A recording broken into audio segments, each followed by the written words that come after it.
चलिए, good morning सभी को। अभी आप लोग को क्लास 11th में कॉम्प्लेक्स नंबर यानी एक्सरसाइज 5.2 पढ़ा रहे हैं। कॉम्प्लेक्स नंबर का 5.1 बता चुके हैं। आज आप लोग को हम बताएंगे आर्गेंड प्लेन के बारे में। ठीक है, आर्गेंड प्लेन, आर्गेंड प्लेन। ठीक, लिख लीजिए ये आर्गेंड प्लेन क्या होता है और इसका Argand plane and polar representation.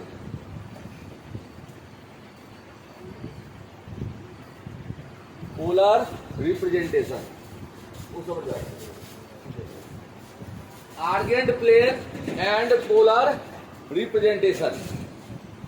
ठीक है, हिंदी में आर्गेंड तल, आर्गेंड तल और ध्रुवीय निरूपण कैसे किया जाता है वो आप लोग को हम समझाने का प्रयास करते हैं। ठीक है, जैसे मान लीजिए इस प्रकार से हमने एक्सिस खींच लिया। ये एक्स है, एक्स डैश है, वाई है, वाई डैश है, मूल बिंदु है। ठीक है, इसमें हम रिप्रेजेंट कर देते हैं 1 2 3 4 5 6 7, बहुत सारा होगा। इधर क्या होगा, -1 -2 -3 -4 -5, बहुत सारा होगा, अनंत तक होगा।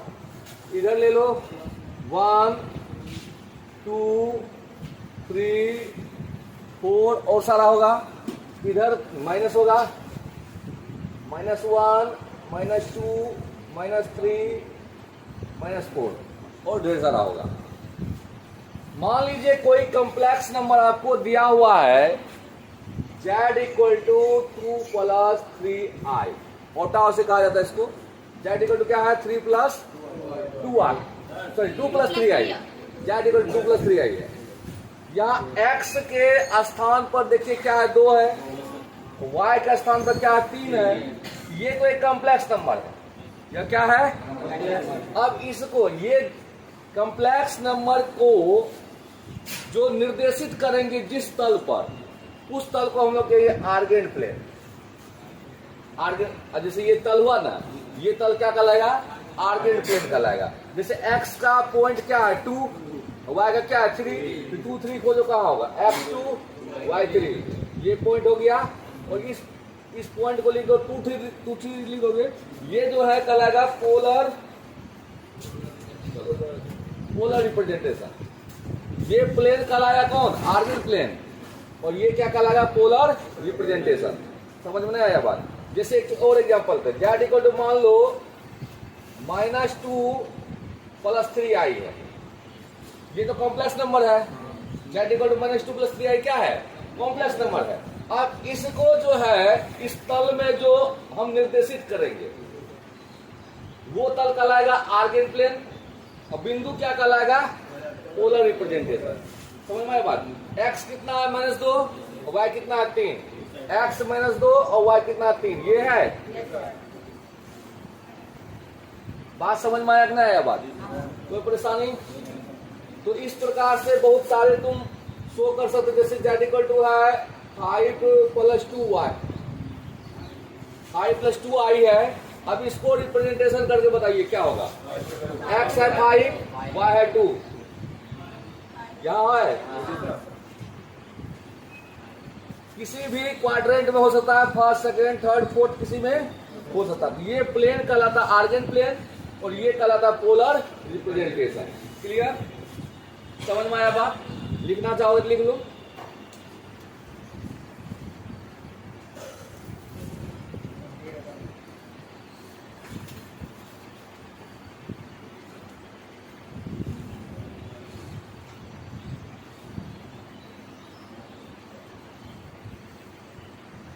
लिख लिए, मिटा दे।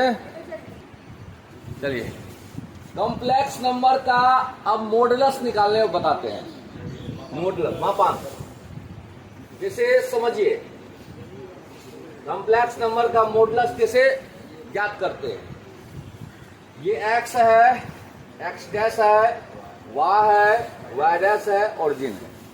ठीक, मान लो z equal to x plus iota y आपको कोई कॉम्प्लेक्स नंबर है, वो मान लो इस पॉइंट पर मान लो ये है P बिंदु और इसका नियामक जो है वो क्या है x और y। क्लियर? इसको ओरिजिन से मिला दीजिए।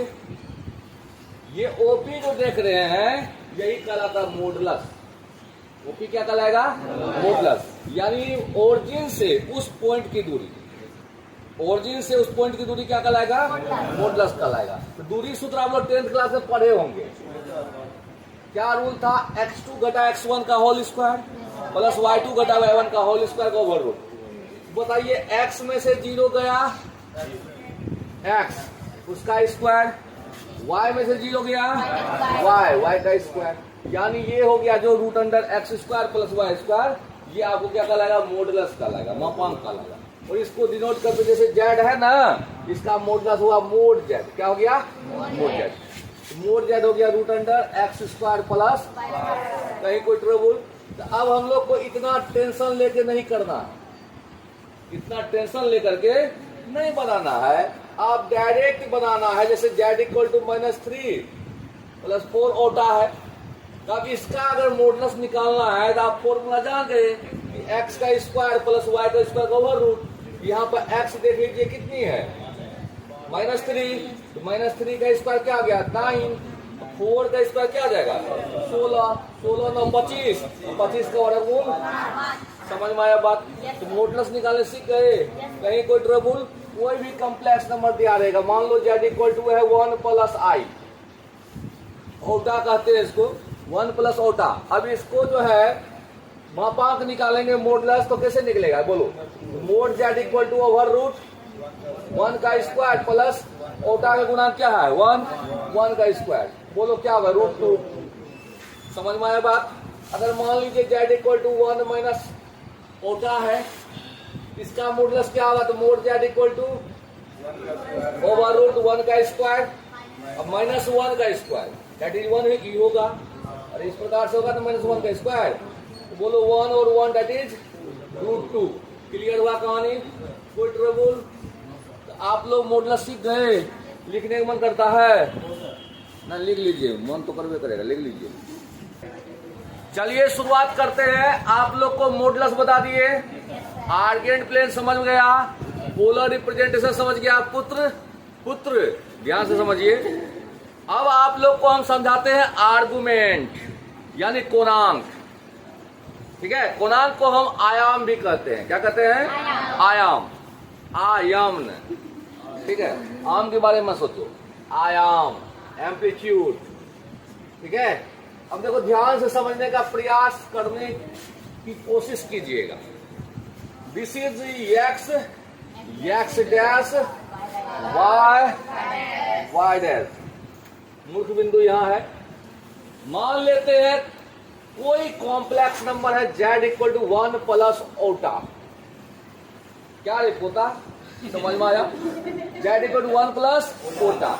अब देखो x इसमें कितनी है? 1, और y कितनी है? 1। ये x भी पॉजिटिव और y भी पॉजिटिव, दोनों है कोरोना पॉजिटिव।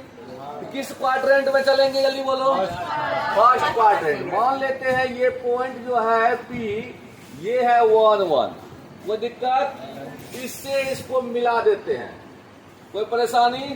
ये एंगल देख रहे हैं, this is a theta, this is a, इससे इस पर परपेंडिकुलर कर देते हैं, मजा आएगा। अगर आपको हम कहेंगे, ये तो आर्गेंट प्लेन हो गया, ये पोलर रिप्रेजेंटेशन हो गया, बात समझ में आ रहा है? नहीं आ रहा है?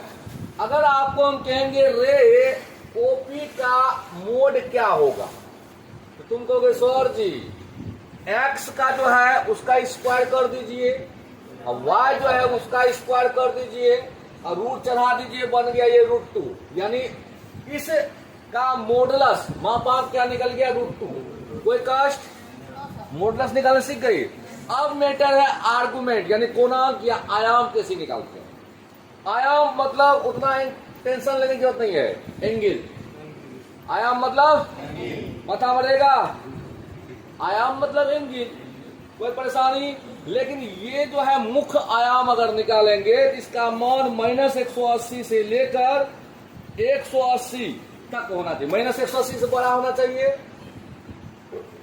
-180 से और 180 तक होना चाहिए। मुख्य आयाम अगर कहेंगे निकालने तब, समझ में आया बात? अगर मुख्य आयाम कहेंगे निकालने तब आपको क्या रखना है दिमाग में, कभी भी -180 से छोटा मान नहीं होना चाहिए और कभी भी 180 से बड़ा मान किसका, ये चाहिए मुख्य आयाम थीटा जी। थीटा का मान जो है -180 से छोटा नहीं होना चाहिए और 180 से बड़ा नहीं होना चाहिए। बात समझ में आया? कोई परेशानी? इतना अगर ऐसा हो, मान लो अगर आ गया तब क्या कीजिएगा? मान लीजिए कि आपके जिंदगी में -180 से छोटा मान आ जाएगा, तब क्या कीजिएगा? तब 2 पाई जोड़ दीजिएगा। क्या कीजिएगा? 2 पाई जोड़ दीजिएगा। और अगर 180 से ज्यादा मान आएगा तब क्या कीजिएगा? 2 पाई घटा दीजिएगा। माइंड में रहेगा कि नहीं रहेगा? बात समझ में आ रहा रे कालू?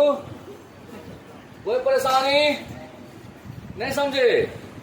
पहले हम थीटा निकालेंगे, थीटा का मान हम देखेंगे कि इसमें आता है अथवा नहीं आता, यानी -180 से ज्यादा। कहां तक?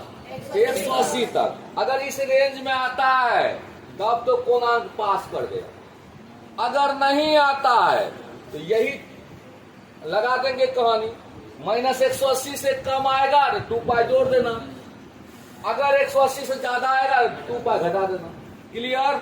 अब इस पर एक सवाल हम बनाते हैं, एंगल निकालना है। क्या निकालना है? वही क्या कहलाएगा? कोणांक कहलाएगा। क्या कहलाएगा?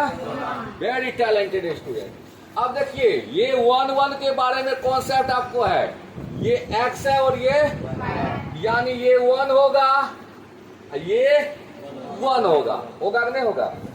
दुखी हो जी, काहे नहीं होगा? अरे y क्या है? 1, x क्या है? 1। अब इसमें थीटा निकालना है, थीटा के लिए क्या करना पड़ेगा? tan थीटा निकालना है। क्या करना पड़ेगा? tan theta. बोलो tan थीटा का फॉर्मूला P/B। इसके लिए P ये हुआ, अब B ये हुआ, तो बोलो क्या होगा? 1/1। tan कितना डिग्री होता है? 1 45 डिग्री होता है। Very talented student. 45 डिग्री को प्यार से हम π/4 बोलते हैं। क्या बोलते हैं? बताइए यह आयाम जो है 180 से छोटा है? Yes sir. अब -180 से बड़ा है? Yes sir. यानी वे आपको रेंज में आता है, इस रेंज में आयाम आना चाहिए। अगर रेंज में नहीं आएगा तो रेंज में लाने का प्रयास करेंगे। अगर -180 से कम आएगा तो 2 पाई जोड़ देना है। अगर इससे ज्यादा आएगा तो 2 पाई, लेकिन इसमें तो घटाने जोड़ने को जरूरत नहीं पड़ेगा कि साक्षात दौड़ल आ गया। जो प्यार से आ जाता है उसके लिए कोई मेहनत करने की जरूरत। बोलिए इसमें कोणांक कितना हो गया? जल्दी बोलिए। कोणांक को हम आयाम भी कहते हैं, इंग्लिश में आर्गुमेंट। ठीक है, कितना हो गया? π/4। अगर अच्छा लगा तो प्लीज लिख लीजिए, अच्छा नहीं लगा तो कोई दिक्कत नहीं है। नेक्स्ट क्वेश्चन हम मिटाते हैं इसको, नेक्स्ट क्वेश्चन बताते हैं। हाँ, आप लोग के लिए। हर बच्चों, तुम लोग बच्चों नहीं तो बुढ़ो समझो। कंजुगेट अब सीखो। क्या सीखना है? कंजुगेट को हिंदी में कहते हैं संयुग्मी। कंजुगेट, कंजुगेट हिंदी में क्या कहते हैं? संयुग्मी। अब देखो इसके बारे में समझिए, पहले समझिएगा। जब तक कॉन्सेप्ट से नहीं समझिएगा सवाल आपकी जिंदगी में आएगा तबाही मचा देगा। तो समझिए क्या होता है कंजुगेट। जैसे मान लो ये x रहा, x डैश, y रहा, ये आर्गेंट प्लेन कर सकते हो तुम लोग। ठीक है, कॉम्प्लेक्स नंबर को यहाँ पर निर्देशित करते हैं ना, ये आर्गेंट प्लेन मान लेते हैं। ठीक है, दिन उस्ताद साबुन अच्छा लगाइए। मान लीजिए ये कोई पॉइंट है P, ठीक है, और इस पॉइंट का नियामक है XY। कितना है? कोई परेशानी? चलिए इसको इससे मिला दीजिए। ये एंगल हो गया थीटा। आप लोग को पता अब है कि इसका मापांक क्या होगा, √√x² प्लस थीटा। निकाल लो तो क्या निकल गया, कोणांक यानी आर्गुमेंट या आयाम एम्पलीट्यूड कर सकते हो, जिसका मान जो होता है -180 से बड़ा और 180 तक होता है। अगर ऐसा अगर मान लो -180 से छोटा हो जाता है तो 2π जोड़ देते हैं, 180 से बड़ा हो जाता है 2π घटा देते हैं। ये कहानी है। अब इसका अगर इसका मुंह देखेंगे एक दर्पण में, मिरर में, इसका मुंह कैसा नजर आएगा जानते हो, छुलक्कड़ की तरह। मतलब इसका इमेज बनेगा कहां पर, यहां बनेगा, नहीं बनेगा यहां, ये बन गया पीडर। अब इसका इमेज जो बना तो कुछ चेंज होगा। देखो क्या चेंज होगा, एक्स तो चेंज नहीं होगा, एक्स तो वही है, लेकिन चेंज हो जाएगा वाई। ऊपर वाई है तो नीचे क्या हो गया, -y हो जाएगा। बात समझ में आया कि नहीं आया? एक्स चेंज नहीं हुआ, चेंज क्या हो गया, वाई। बात समझ में आ रहा है? तो अगर इसको कॉम्प्लेक्स नंबर में लिखेगी तो लिखोगे z x प्लस ओटा वाई। इसको कॉम्प्लेक्स नंबर में लिखोगे तो क्या लिखोगे, x माइनस ओटा वाई, x माइनस। तो क्या फीलिंग हो रहा है, कुछ नहीं, फीलिंग यह हो रहा है कि कॉम्प्लेक्स नंबर का कंजुगेट जो निकालते हैं, सॉरी कंजुगेट, कॉम्प्लेक्स नंबर जो कंजुगेट निकालते हैं तो रियल पार्ट में कोई चेंजिंग, केवल इमेजिनरी पार्ट के साइन चेंज हो जाता है। अगर बीच में प्लस है तो माइनस रहेगा तो, बात समझ में आया? अब इसी पर हमने एक विचार किया कि अगर z = 2 - 3i यानी 3 ओटा है तो इसका कंजुगेट क्या होगा। तो अब देखिए रियल में कोई चेंजिंग नहीं, चेंजिंग किस में, इमेजिनरी में, उसमें भी साइन में, चिन्ह में। तो क्या लिखोगे, 2 + 3i, ठीक है। और कंजुगेट को डिनोट करते हैं z, लिख दिए। इसका कंजुगेट निकालने तो लगा देंगे बार, z बार, ये कंजुगेट कहलाता है। बात समझ में आया कि नहीं आया, कोई परेशानी? अगर मान लो z = -5 - ओटा, z = -5 अब इसका कंजुगेट निकालना तो z बार बराबर लिखेंगे -5 प्लस ओटा। बात समझ में आया? कंजुगेट भी सीख गई। चलिए छाप लीजिए, आप लोग बहुत मस्त आदमी हैं, जो भी कहिए। चलिए अब इस चैप्टर में लास्ट टॉपिक है हम लोग को समझना, पोलर फॉर्म। क्या समझना है, पोलर फॉर्म, ध्यान समझने का। पोलर फॉर्म निकालने का एक फॉर्मूला तुम लोग को सुना रहे हैं, हिंदी में कहते हैं ध्रुवीय रूप। क्या कहते हैं, और इंग्लिश में कहते हैं पोलर फॉर्म। पोलर फॉर्म, अगर किसी भी कॉम्प्लेक्स नंबर का पोलर फॉर्म लिखा जाता है वो 2 फॉर्म में लिखा जाता है। किसमें, r और थीटा के रूप में। r क्या चीज होता है, ऐसे ऊपर मत देखा करो। r जो होता है वो होता है कॉम्प्लेक्स नंबर का, जो कॉम्प्लेक्स नंबर दिया रहेगा उसका मापांक, जो कॉम्प्लेक्स नंबर दिया रहेगा उसका। और थीटा जो होगा वो आपको कहलाएगा आयाम या कोणांक या एम्पलीट्यूड या argument. Okay, so if you want to find polar form, then first you remember this formula, r cos theta plus eta sin theta. Okay, this is a very important formula. एक example इस पर हम करवाता हूं, ध्यान से समझने का प्रयास कीजिएगा। समझिए, उधर चुकुर बुकुर मत कीजिए। देखिए एक एग्जाम्पल करवाते हैं। मान लीजिए z = 1 + ओटा, 1 + ओटा। Here you see that x = 1। अरे x क्या होता है जी, रियल पार्ट, तो x 1 होता है। x होता है रियल पार्ट। और y क्या होता है, इमेजिनरी पार्ट। तो इमेजिनरी पार्ट कितनी है, तो 1, x 1 y 1। क्लियर? r निकाल लीजिए पहले। r मतलब होता है मोड z, आर मतलब, और मोड जेड का मान कितनी आएगा, root under x square plus, तो बोलो 1 का स्क्वायर प्लस 1 का स्क्वायर आया कितना, √2। समझिएगा, हम ऐसे देखने में सेंटमेंट फला चिला क्रीम उड़ीम लगा लिए, बहुतों बना लिए, तब कैसा लगेंगे, वही हुआ पोलर फॉर्म।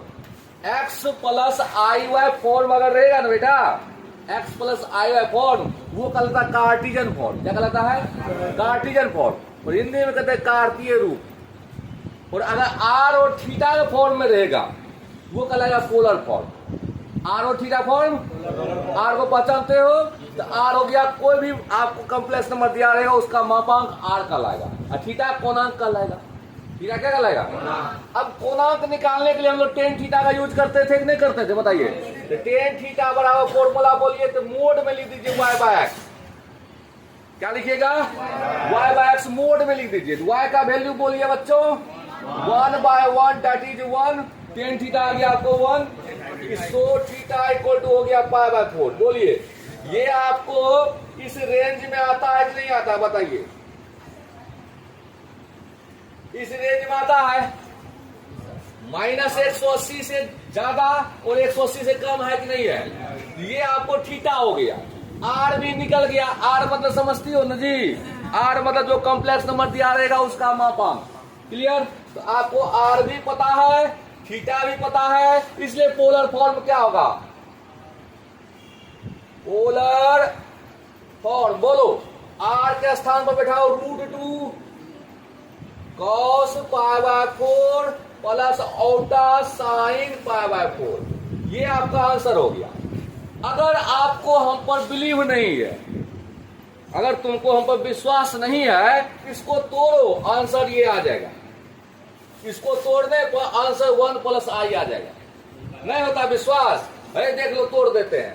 √2 cos 45 का मान 1/√2 प्लस औटा sin 45 का मान 1/√2। √2 से मल्टीप्लाई कर दो, यहां आएगा कितनी, 1, अब प्लस में 1 × i यानी i यानी औटा। समझ में आया, 1 + i आया। समझे कि नहीं समझे, कोई परेशानी। तो ये रूप रंग चेंज कर दिए। अगर हम x + iy फॉर्म में लिखते हैं, वह कॉम्प्लेक्स नंबर कहलाता है कौन सा फॉर्म में, कार्टिजन फॉर्म। और अगर आर और थीटा फॉर्म में लिखते हैं तो पोलर फॉर्म। आज के लिए बस इतना ही, मिलिए कभी हवेली पर, नाश्ता वास्ता चलेगा। जय हिंद जय भारत।